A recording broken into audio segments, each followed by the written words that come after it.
Daily. Taste the Daily.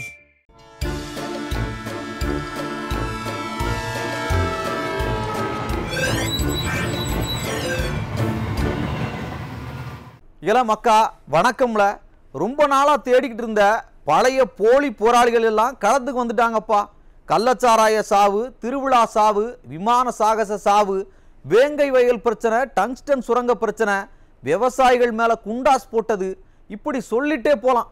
ஐயா ஸ்டாலின் கவர்மெண்ட்ல அந்த அட்டூழியம் நடக்கும்போது வாயை மூடிட்டு இருந்த போராளிகள் இப்போ கரூர் சம்பவத்துல திமுகவை காப்பாத்த கம்பு சுத்திட்டு இருக்காங்க. இந்த தடவை கம்பு சுத்திலாம் தப்பிக்க முடியாது. கவர்மெண்ட், காவல்துறை எல்லாரும் என்ன பண்ணிட்டு இருந்தீங்கன்னு சொல்லியே ஆகணும்.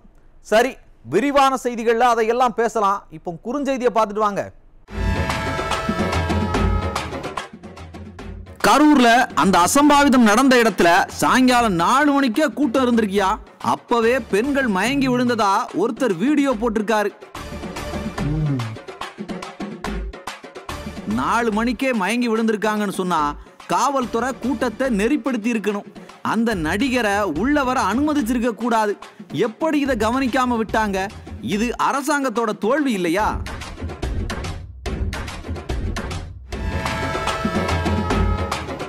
கரூர் கூட்டத்துல சிலர் மயக்க மருந்து தெளிச்சதா பகீர் குற்றச்சாட்டு வந்திருக்கு. அவங்க வந்து ரவுடி பசங்களை உள்ள விட்டுட்டாங்க.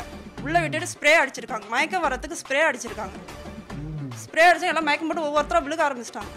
விழுதுன்னா அந்த ரவுடி பசங்க எல்லாத்தையும் ஒவ்வொருத்தரா எல்லாத்தையுமே தள்ளுறாங்க.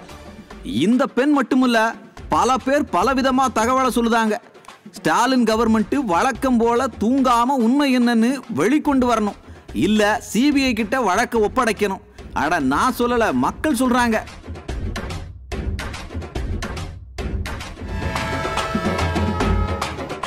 சென்னை துறைப்பாக்கம் பக்கம் ஆம்புலன்ஸ்ல ஆக்சிஜன் வசதி இல்லாததால அதுல போன நோயாளி இறந்துட்டாருன்னு சொந்த பந்தமெல்லாம் போராட்டம் பண்ணிருக்காங்க.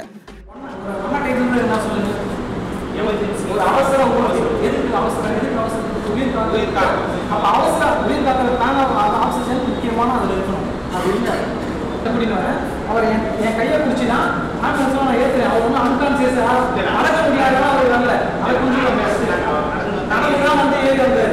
சரிங்களா, பிரீத்திங் இஷ்யூ இல்லை, அதெல்லாம் நான் அட்டாக் பண்ணியிருக்கேன். அவர் வந்து சுகர் அவர் ஜாஸ்தியாக 5 நாள் எடுத்து மூச்சு விட சிரமமாக இருக்குது, கொஞ்சம் சீக்கிரம் வாங்க. வந்துட்டாங்க, கண்ணங்கி மியூசியத்தில் வந்துட்டாங்க. அவங்க லேட் பண்ணாங்க. நான் சொல்ல வந்தேன், அந்த பிரச்சனை இல்லையே, ஹோட்டலில் ஆக்சிடென்ட் கொஞ்சம் ஆம்புலன்ஸ அரசியல் ஆயுதமா திமுக கும்பல் பயன்படுத்துதுன்னு ஒரு குற்றச்சாட்டு இருக்கு. அரசியல்ல காட்டுற ஆர்வத்தை மக்கள் சேவையில காட்டணும்னு மக்கள் சொல்லுதாங்கப்பா.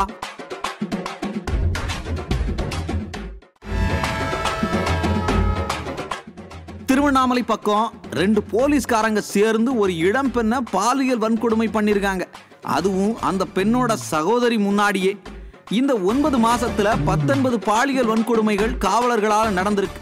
காவல்துறையை இப்படி சீரழிஞ்சு கிடந்தா யாருக்கிட்ட நாம பாதுகாப்பா கேட்கறது? இப்படி ஒரு ஆட்சி நடத்துறவரை நாம அப்பான்னு வேற கூப்பிடணுங்கிறாங்க. குறுஞ்செய்திகளை பார்த்துட்டோம், வாங்க விரிவான செய்திகளையும் பார்த்துருவோம்.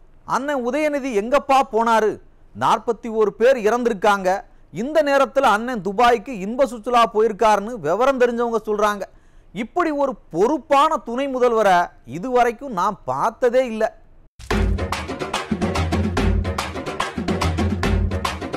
கரூர் துயர சம்பவம் நடந்ததும் துபாய்க்கு இன்ப சுற்றுலா போயிருந்த அண்ணன் உதயநிதி உடனே தனி விமானம் மூலமா கரூருக்கு வந்தாரு. உடனே உடன் பிறப்புகள் எல்லாரும் உடனே வந்த உதயநிதி, ஓடோடி வந்த உதயநிதினு சொன்னாங்க. அண்ணனை இறக்கி விட்ட விமானம் திரும்ப கிளம்பவே இல்லை. என்னடான்னு கேட்டா, அண்ணன் வந்து கரூர்ல இறந்த மக்களுக்கு சம்பிரதாயத்துக்கு ஒரு அஞ்சலியை செலுத்திட்டு பேட்டி ஒன்ன கொடுத்துட்டு அதே விமானத்திலே ஏறி துபாய்க்கு போயிட்டாருங்கிறாங்க. என்னப்பா இது, 41 பேர் இறந்திருக்காங்க. இங்க வேலையை பார்க்காம துபாயில என்ன வேலை? எந்த ஊடக உடன்பிறப்பாவது கேட்குறீங்களா? அப்படி என்ன வேலை? இன்வெஸ்ட்மெண்ட்டா? இல்ல, தமிழ்நாட்டுக்கு இன்வெஸ்ட்மெண்ட்டை கொண்டு வர போயிருக்காரான்னு கேட்குறேன். அப்படி என்ன வேலை? மக்கள் துக்கத்தில் இருக்கும்போது துபாயில இன்ப சுற்றுலா தேவையா? இப்படிப்பட்டவருக்கு துணை முதல்வர் பதவி தேவையா? இதுக்கு காரணம் யார் தெரியுமா மக்களே? நீங்க தான். இங்க மக்கள் வெள்ளத்துல தத்தளிச்சப்ப ஐயா ஸ்டாலின் இந்தியா கூட்டணி மீட்டிங்க்கு போய் அரசியல் பண்ணிட்டு இருந்தார். அன்னைக்கு நம்ம கூட வந்து நின்னவர் ஐயா எடப்பாடி கே பழனிசாமி தான். நாம என்ன பண்ணோம்? தேர்தலில் மறுபடியும் திமுகவுக்கு ஓட்டு போட்டோம்.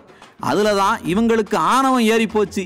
என்ன வேணா செய்யலாம், கடைசியில் கூட்டணியில் இருக்கிற திருமா கம்யூனிஸ்ட் கட்சிகளை வச்சு பாஜக வந்துடும்னு சொன்னா நமக்கு ஓட்டு போட்டுடுவாங்கன்னு கூடவே அதிமுக உடஞ்சிருச்சு, ஆளுமையிலன்னு பொய் பேசினா ஜெயிச்சிடலாம்ங்கிற எண்ணம் அவங்களுக்கு வந்துருச்சு. அதனால தான் தமிழ்நாடே சோகத்தில் இருக்கும்போது மன்னராட்சியின் இளவரசர் இன்ப சுற்றுலாவில் இருக்கார். அட நான் சொல்லல சாமி, விவரம் தெரிஞ்சவங்க சொல்றாங்க.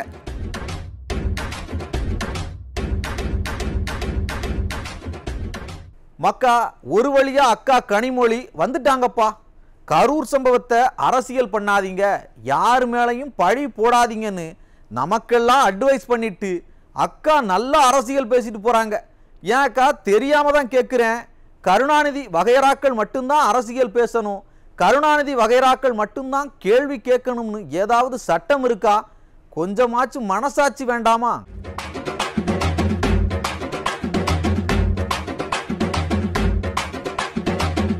கரூர்ல கூட்ட நெரிசல்ல சிக்கி 41 பேர் இறந்திருக்காங்க.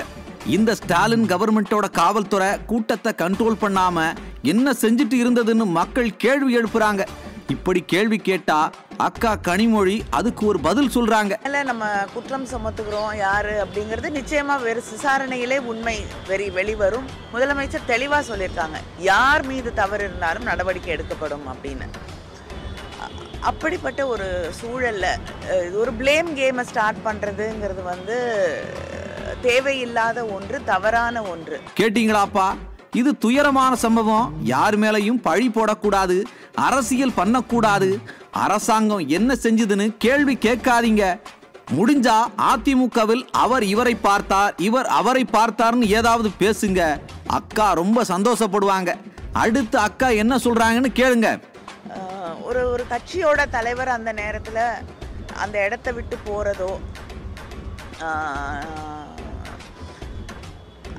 ஒரு ஆறுதல் கூட சொல்லாமல் அந்த இடத்த விட்டு அகன்று போறதோ, தன்னோட பாதுகாப்பை மட்டுமே நினைப்பதோ வந்து நிச்சயமா என்னை பொறுத்த வரைக்கும் நான் இது வரைக்கும் பார்த்திராத ஒன்று. பாத்தீங்களா, புரியுதா? நாம தான் யாரையும் பழி சொல்லக்கூடாது. ஐயா கருணாநிதியோட வாரிசுகள் பழி சொல்லலாம், அரசியல் பேசலாம். அந்த கட்சிக்காரங்க வரல, இவங்க வரலன்னு பேசுற அக்கா கனிமொழி இப்படி ஒரு கட்சியை இதுவரை பார்க்கலன்னு சொல்றாங்க. உண்மைதான், இல்லைன்னு சொல்லல. இவ்வளவு பேசுற அக்கா கனிமொழி இந்த மாநிலத்தின் துணை முதல்வர் எங்க இருக்காருன்னு சொல்லணும். ஏன்னா இப்படி ஒரு துணை முதல்வரை இதுவரை நாங்க பார்த்ததில்லை. 41 உயிர் போயிருக்கு, அதுல அரசின் அலட்சியமும் ஒரு பங்கா இருக்கு. இந்த நேரத்தில் துபாய் இன்ப சுற்றுலா தேவையா மிஸ்டர் உதயநிதிக்கு? இதுவரை இப்படி ஒருத்தரை பார்த்தது இல்லக்கா. நீங்க அந்த கட்சிக்கு பொறுப்பில்லைன்னு சொல்றீங்க, அது அரசியல் இல்லை. ஆனா பொறுப்பா இருக்க வேண்டிய அரசு பொறுப்பா செய்ய வேண்டியதை செஞ்சதான்னு நாங்க கேட்டா அரசியல். அடேங்கப்பா, உங்களுக்கு அரசியல் பேச இருக்கிற உரிமை மற்றவங்களுக்கும் இருக்கு. அட நான் சொல்லலக்கா, 2026ல் திமுகவை ஜெயிக்க விடவே மாட்டோம்னு ஆத்திரத்தில் இருக்கிற மக்கள் சொல்றாங்க.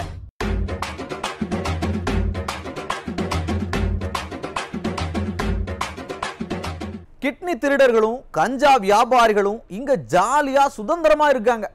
ஆனா கூட்ட நெரிசல்ல 41 பேர் இறந்தது சம்பந்தமா கேள்விகளை எழுப்புனா உள்ள பிடிச்சு போடுறாங்க. இதெல்லாம் நியாயமா ஸ்டாலின் சார்? அதிமுக ஆட்சியில் இருந்தப்போ நீங்க எவ்வளவு கேள்விகளை கேட்டிருக்கீங்க. இப்ப கூட மணிப்பூர் கலவரம் பத்தி என்னென்னலாம் பேசுனீங்க. நீங்க பேசலாம், நாங்க கேட்டுக்கணும். ஆனா உங்க ஆட்சியில் நடக்கிறத பத்தி நாங்க பேசக்கூடாதா?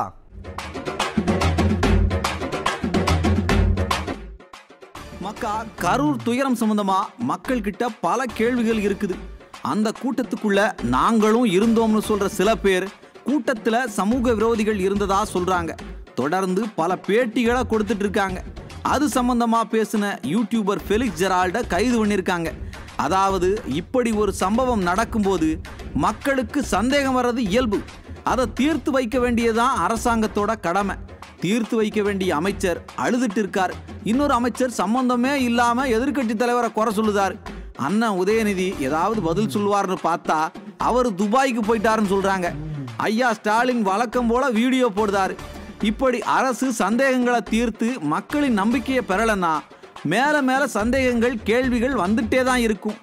பதில் சொல்ற வேலையை தீவிரப்படுத்தாம மாறி மாறி பேசுறவங்களை கைது பண்ணா எப்படி சிக்கல் தீரும்? கரூர் என்ன முதல் சம்பவமா? இந்த அரசினுடைய நிர்வாக சீர்கேட்டால ஏற்கனவே மக்கள் கொத்து கொத்தா இறந்த சம்பவங்கள் நடந்திருக்கு. அதனால தான் மக்கள் கேள்வி கேட்குறாங்க. விவசாயிகளின் மேல குண்டாஸ் போட்ட இந்த கவர்மெண்ட் மறுபடி அதே சர்வாதிகார போக்கோட தான் செயல்பட்டு இருக்கு. இந்த சர்வாதிகார போக்கு மக்கள் மத்தியில இந்த ஆட்சிக்கு எதிரான அதிருப்தியை அதிகமாக்கும். அட நான் சொல்லல சார், சில உடன்பிறப்புகளே சொல்றாங்க. கரூர் துயர சம்பவத்துக்கு செந்தில் பாலாஜி தான் காரணம்னு சொல்லி லெட்டர் எழுதி வச்சுட்டு விழுப்புரத்தில் ஒருத்தர் தற்கொலை பண்ணியிருக்காருயா. நிலைமை கையை மீறி போகுது. ஐயா எடப்பாடி கே பழனிசாமி அவர்கள் சொன்ன மாதிரி சிபிஐக்கு வழக்க கொடுத்தா மக்கள் நம்புவாங்க. இந்த கவர்மெண்ட்டை மக்கள் நம்பவே இல்லைங்கிறது அடுத்தடுத்து நடக்கிற சம்பவங்கள் மூலம் நல்லா தெரியுது. சரி மக்களே, இன்னைக்கு நிகழ்ச்சி இத்தோட முடிஞ்சது. நாளைக்கு மறுபடியும் சந்திப்போம். நன்றி, வணக்கம்.